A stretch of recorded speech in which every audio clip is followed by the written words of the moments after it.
Mahatma Gandhi was a great man who worked for peace and justice.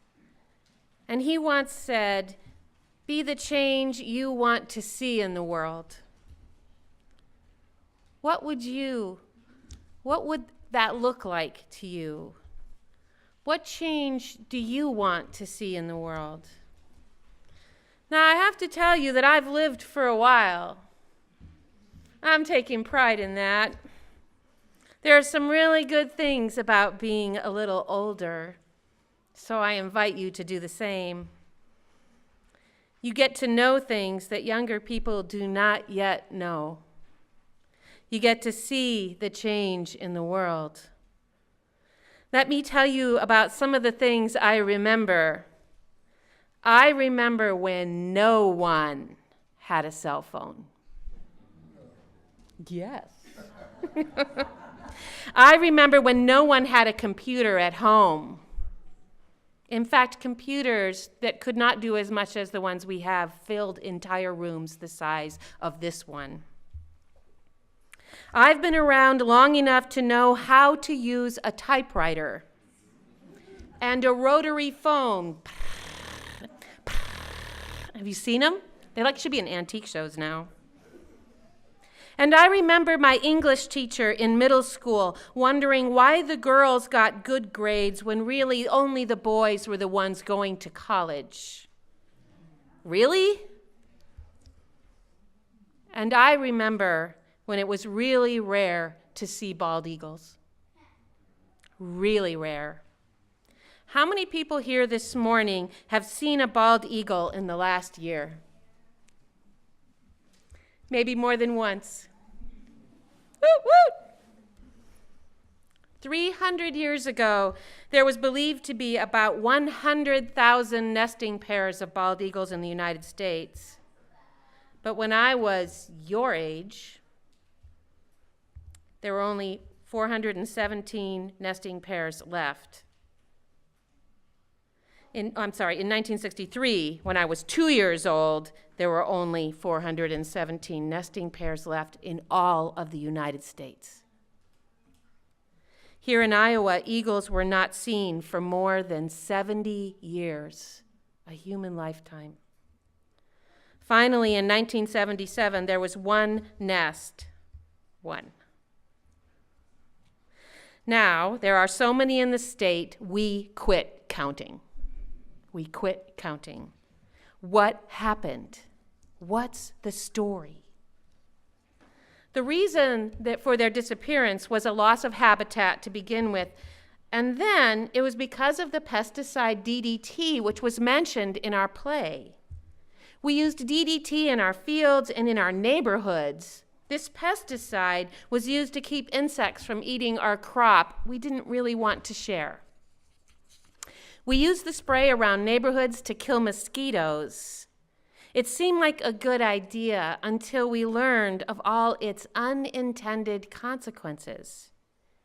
You see, some of the DDT got into the insect bodies, like the monarchs and the bees. And then it would get into larger things like minnows in the ponds that were eating the insects. And then the minnows would be eaten by larger fish. And so the DDT kept getting more and more concentrated in the bodies of these animals.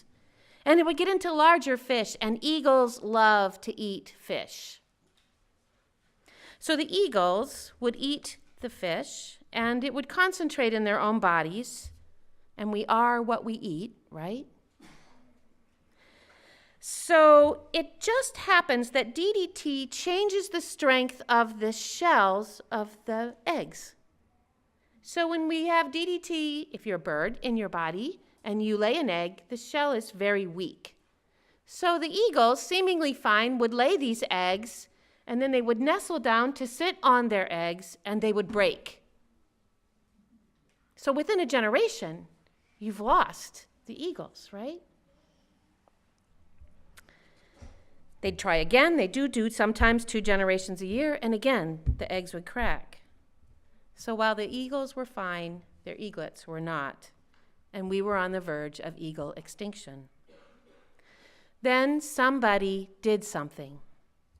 That somebody was Rachel Carson. She was a biologist, which is a very rare thing for a woman to be at that time. I guess she didn't meet my English teacher. This is how I know she already had courage. She wasn't strong, she wasn't loud, she wasn't big. She was smart, but not super smart. Her gift was the use of her words and her compassion for all of Earth's creatures. She knew what was happening, and she knew that it was because of the DDT. And she looked around for somebody more famous than her to write about it. Do you ever do that? Look for somebody else to do something you know needs to be done? She found no one willing to take up the task, so she wrote it herself. Her book, Silent Spring, was published when I was 1 year old, 1962. You can do the math. I don't care. She called it Silent Spring, silent because if we continued to use DDT, the birds would be gone. There would be no singing in the spring. And this book changed everything. As a result, she was attacked by the pesticide industry. They said she was alarmist, that this stuff doesn't hurt anyone. Honestly, they said some really awful things about her. And she didn't live long enough to see the impact of her book. She died 2 years after her book was published. Still, she started the environmental movement. 10 years after the book was published, DDT was banned in the United States, and now there are nearly 10,000 nesting pairs of bald eagles. She didn't live long enough to see how her words saved bald eagles and peregrine falcons and many other birds. She never knew. And now you, who maybe have never heard of Rachel Carson, can see bald eagles nesting not more than a half mile from here at Gray's Lake, or in the Des Moines River area, the Raccoon River, the Skunk River, and even watch them on the Eagle Cam from Decorah. They have 3 chicks. Have you seen them? All because one person decided to do something. Could this happen to you? Could you do something good and never know its impact? Could one seed bomb be the tipping point for saving honeybees and monarchs? Maybe our job is not to know the outcomes of our actions. Maybe our job is to keep trying. And Rachel's story gives us reason to remember that. Even if we don't think we will see the results in our lifetimes, there is reason for hope. Let me tell you what else I remember.